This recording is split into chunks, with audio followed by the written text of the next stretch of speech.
Assalamualaikum warahmatullahi wabarakatuh. Alhamdulillahi rabbil alamin. Segala puji bagi Allah subhanahu wa ta'ala yang telah memberikan kita begitu banyak nikmat, baik yang kita sadari maupun yang tidak. Nikmat iman dan Islam adalah dua anugerah terbesar yang menjadi fondasi keselamatan kita di dunia dan akhirat. Tak lupa pula, nikmat kesehatan, waktu luang, dan kesempatan berkumpul dalam majelis ilmu ini adalah karunia yang tak ternilai harganya. Semoga kita termasuk golongan orang-orang yang pandai bersyukur. Shalawat dan salam semoga senantiasa tercurah kepada junjungan kita Nabi Muhammad, suri teladan terbaik dalam setiap aspek kehidupan. Beliaulah yang membawa cahaya petunjuk dalam kegelapan jahiliyah, membimbing umat menuju jalan keselamatan dan kebahagiaan hakiki. Semoga kita semua diberi kekuatan untuk mengikuti sunnah beliau dengan sebaik-baiknya hingga akhir hayat kita dan dikumpulkan bersama beliau kelak di surga Allah subhanahu wa ta'ala. Amin ya rabbal alamin. Hadirin yang dirahmati Allah, kita hidup di zaman yang penuh tantangan. Banyak orang yang merasa hidupnya sempit, rezekinya seret, dan jalannya buntu.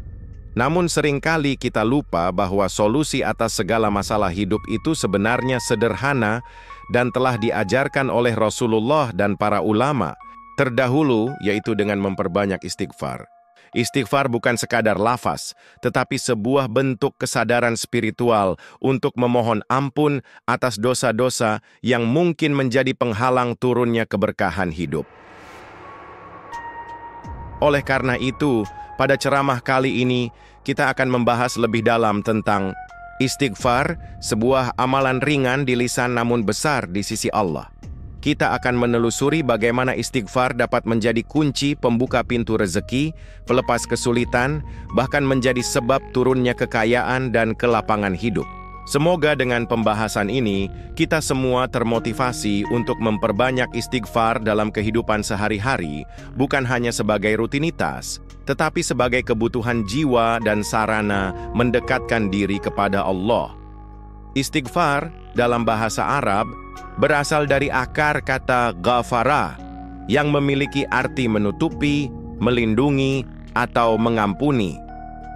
Dalam konteks keagamaan, istighfar berarti permohonan ampun kepada Allah atas dosa-dosa, kesalahan, dan kekhilafan yang telah kita perbuat, baik yang disadari maupun yang tidak kita sadari. Ini adalah bentuk pengakuan hamba atas kelemahannya di hadapan Sang Pencipta serta bukti kerendahan hati dan penyesalan. Melakukan istighfar bukan hanya bentuk ibadah, tetapi juga cara untuk memperbaiki hubungan kita dengan Allah. Ketika kita berdosa, hubungan spiritual kita dengan Allah menjadi keruh. Dengan istighfar, kita berupaya membersihkan noda-noda tersebut agar rahmat dan keberkahan Allah kembali turun kepada kita. Inilah kenapa istighfar begitu ditekankan dalam Islam dan diajarkan oleh para nabi dan rasul sepanjang sejarah kenabian.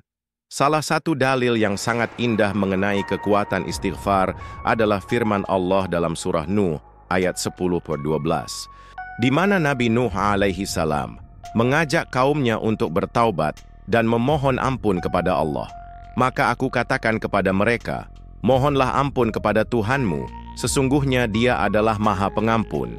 Niscaya Dia akan mengirimkan hujan kepadamu dengan lebat dan membanyakkan harta dan anak-anakmu, dan mengadakan untukmu kebun-kebun dan mengadakan pula di dalamnya untukmu sungai-sungai. Quran Surah Nuh ayat 10-12. Ayat ini menggambarkan bahwa istighfar bukan hanya sekadar penghapus dosa, tetapi juga pembuka pintu-pintu keberkahan yang sangat luas. Allah menjanjikan akan menurunkan hujan, memperbanyak keturunan, melimpahkan harta, dan memberikan kehidupan yang subur bagi mereka yang senantiasa memohon ampun. Ini menunjukkan bahwa rezeki yang melimpah dan kehidupan yang berkecukupan bisa menjadi buah dari keistiqomahan dalam beristighfar. Dengan kata lain, istighfar memiliki dimensi spiritual dan material sekaligus. Secara spiritual, istighfar mendekatkan kita kepada Allah, membuat hati tenang dan jiwa tentram. Secara duniawi, istighfar membuka jalan bagi datangnya rezeki yang halal, memudahkan urusan, dan menjauhkan dari berbagai kesulitan hidup yang menghimpit. Banyak orang tidak sadar bahwa dosa yang menumpuk bisa menjadi penghalang turunnya rezeki. Rasulullah sendiri adalah manusia yang paling sedikit dosanya, bahkan dijamin ampunan oleh Allah. Namun beliau tetap beristighfar lebih dari 70 kali dalam sehari. Dalam riwayat lain bahkan disebutkan 100 kali sehari. Hal ini menunjukkan betapa penting dan utamanya amalan ini bahkan untuk orang yang sangat mulia seperti Nabi Muhammad. Maka kita yang penuh dengan kesalahan seharusnya lebih giat lagi dalam beristighfar. Istighfar juga menjadi sarana untuk menghapus energi negatif dalam hidup kita. Ketika hati bersih dari dosa, maka hidup menjadi lebih ringan, urusan lebih lancar, dan langkah terasa diberkahi. Banyak orang yang merasa susah rezeki, susah jodoh, atau sulit bangkit dari kesulitan hidup, padahal salah satu penyebabnya bisa jadi adalah dosa yang belum disucikan dengan istighfar. Oleh karena itu, jangan pernah remehkan kekuatan istighfar. Jangan menunda-nunda untuk kembali kepada Allah. Jadikan istighfar sebagai bagian dari rutinitas harian, bukan hanya saat kita merasa bersalah, tetapi juga saat kita ingin mendekatkan diri, ingin hidup lebih berkah, dan ingin meraih kekayaan yang halal dan penuh rahmat. Karena di balik istighfar ada kunci pembuka segala kebaikan yang kita dambakan dalam hidup ini. Seringkali dalam kehidupan sehari-hari kita begitu sibuk mengejar kekayaan dan kesuksesan duniawi. Kita bekerja keras, berbisnis, mengejar target, dan menyusun strategi finansial sebaik mungkin. Namun, ada satu hal penting yang sering kita lupakan, yakni membersihkan hati dan jiwa dari dosa. Kita lupa bahwa dosa yang menumpuk bisa menjadi penghalang datangnya rezeki, sebagaimana hujan yang tertahan karena langit tertutup awan tebal. Hati yang kotor akan sulit menerima cahaya hidayah dan keberkahan dari Allah. Dalam hadis yang diriwayatkan oleh Imam Ahmad, Rasulullah bersabda, "Barang siapa memperbanyak istighfar, niscaya Allah menjadikan baginya jalan keluar dari setiap kesempitan dan rezeki dari arah yang tidak disangka-sangka." Hadis riwayat Ahmad. Hadis ini begitu luar biasa, Rasulullah tidak mengatakan siapa yang bekerja keras, meskipun bekerja juga dianjurkan. Tapi beliau menekankan memperbanyak istighfar sebagai wasilah, perantara, untuk mendapatkan solusi dari kesempitan dan rezeki yang tak terduga. Ini menunjukkan bahwa aspek spiritual memiliki pengaruh yang sangat kuat terhadap kehidupan duniawi kita.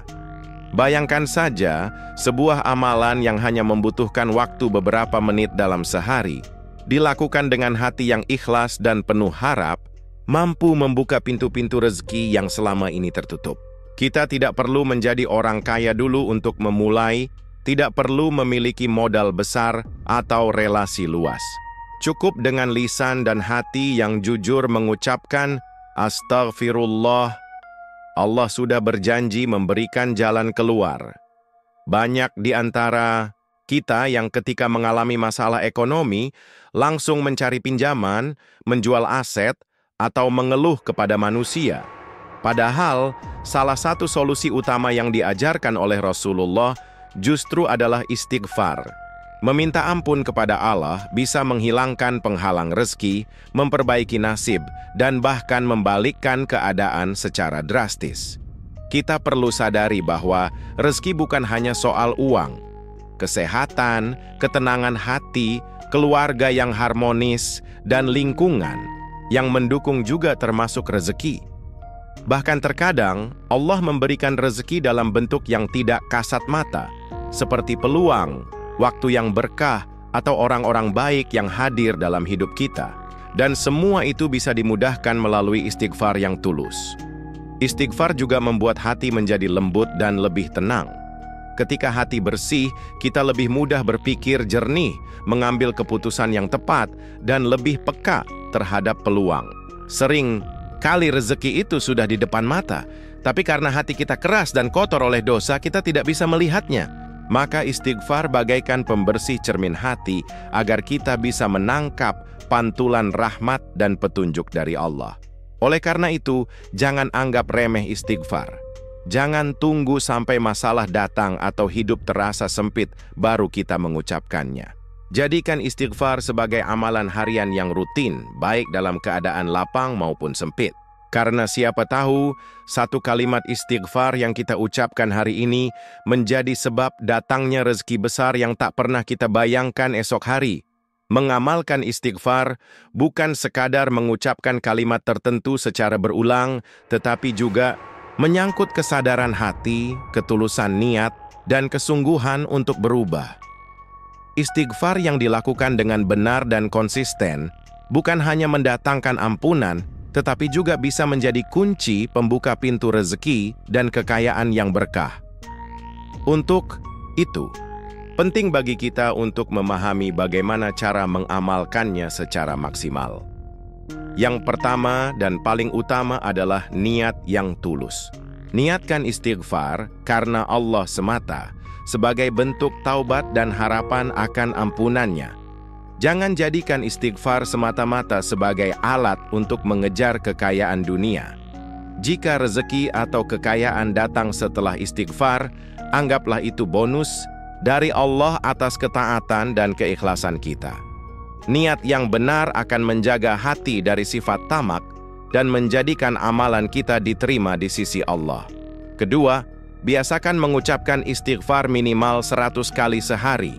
Rasulullah, meski tidak berdosa, tetap beristighfar hingga 100 kali dalam sehari. Ini menunjukkan betapa pentingnya amalan ini. Kita bisa menggunakan lafaz sederhana seperti astaghfirullah atau lafaz yang lebih lengkap seperti astaghfirullahal-azim wa atubu ilaih. Ucapkan dengan khusyuk dan resapi maknanya, bukan hanya diucapkan dengan terburu-buru. Ketiga, perhatikan waktu-waktu yang mustajab untuk istighfar. Salah satunya adalah sepertiga malam terakhir ketika Allah turun ke langit dunia dan membuka pintu ampunan dan permintaan. Selain itu, waktu setelah sholat fardu juga sangat baik untuk beristighfar, karena hati dalam keadaan tenang dan dekat dengan Allah. Pagi hari juga menjadi waktu yang baik untuk memulai hari dengan membersihkan Keempat, lakukan istighfar dengan hati, bukan hanya dengan lisan. Yang dimaksud di sini adalah istighfar yang disertai rasa penyesalan dan tekad untuk tidak mengulangi dosa. Ketika hati benar-benar menyesal, maka ucapan istighfar kita akan lebih bermakna.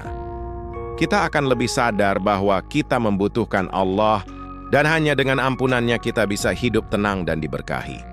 Kelima, jagalah konsistensi dalam beristighfar, meski belum melihat hasil secara langsung.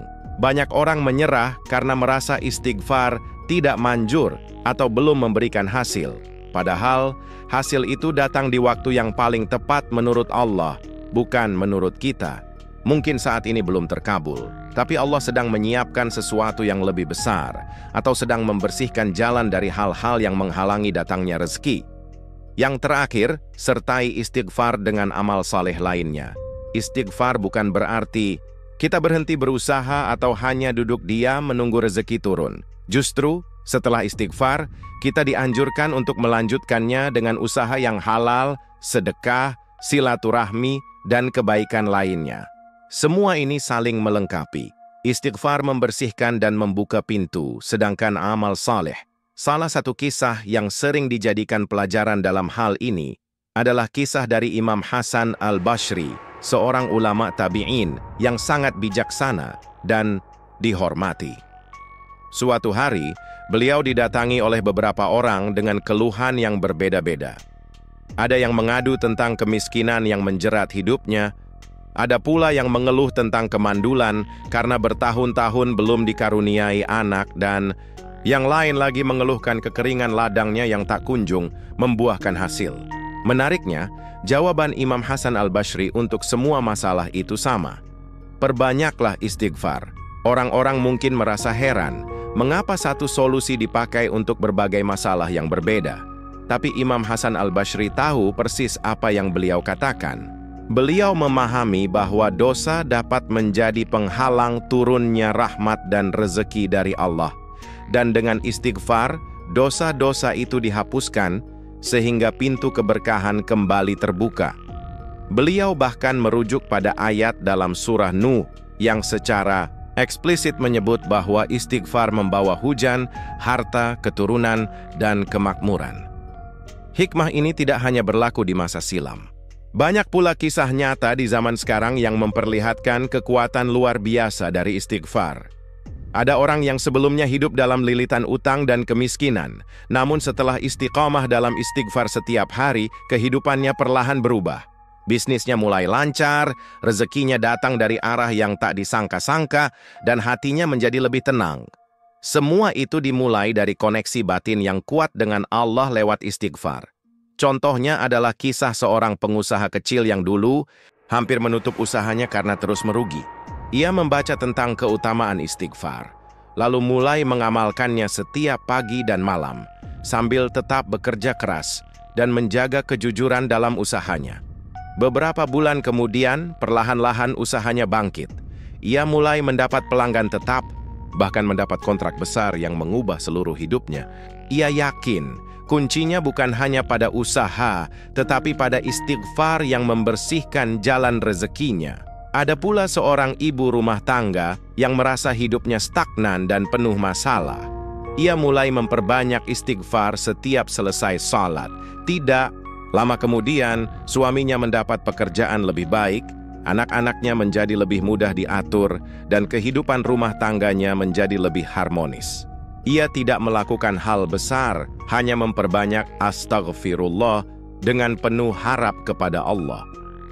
Kisah-kisah ini menunjukkan bahwa istighfar bukan solusi magis, melainkan bentuk pendekatan spiritual yang membuka diri kita terhadap pertolongan Allah. Ketika seseorang bertaubat dengan sungguh-sungguh dan membersihkan hatinya melalui istighfar, maka kehidupannya pun berubah, karena Allah sendiri yang menjanjikan pertolongan bagi hamba-hambanya yang kembali kepadanya. Motivasi terbesar dalam beristighfar bukan hanya harapan terhadap dunia, tetapi juga karena kita sadar akan kelemahan dan dosa kita. Kita tahu bahwa kita tidak sempurna, dan hanya dengan istighfar kita bisa menjaga hubungan dengan Allah tetap terjaga. Dari hubungan inilah muncul kekuatan, keberanian, dan ketenangan untuk menghadapi hidup, dan dari sinilah rezeki datang. Jadi, jangan ragu untuk menjadikan istighfar sebagai kebiasaan harian. Meskipun mungkin hasilnya tidak langsung terlihat, tapi yakinlah bahwa setiap kali kita mengucap astagfirullah, kita sedang membuka satu pintu keberkahan baru dalam hidup kita. Teruslah beristighfar, teruslah memperbaiki diri, dan lihat bagaimana Allah akan mengubah keadaan kita dengan caranya yang luar biasa. Hadirin yang dirahmati Allah, kekayaan sejati bukan hanya materi, tapi juga hati yang tenang dan hidup yang diberkahi.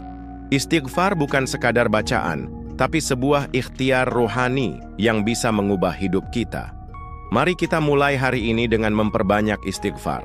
Ajak keluarga, anak-anak, dan orang terdekat kita untuk menjadikannya amalan harian.